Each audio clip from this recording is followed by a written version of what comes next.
Barangay konsehal sa Pakulob, lungsod sa Numanhog, gipusil patay samtang nagtanaw og volleyball. Kalambigitan sa ginadiling drogas o personal grudge ang gitutukang anggulo sa kapulisan nga motibo sa krimen.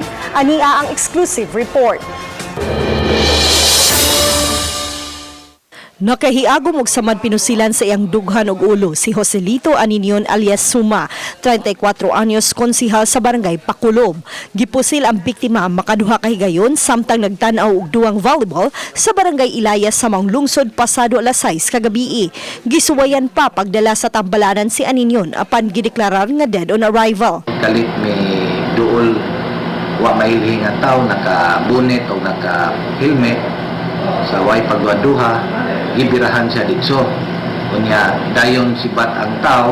Mato ni Kabagnot nga naa sa drugs watchlist o gikonsiderar nga high value target ang biktima ug gani usa siya sa surrendery ni adtong December 2016.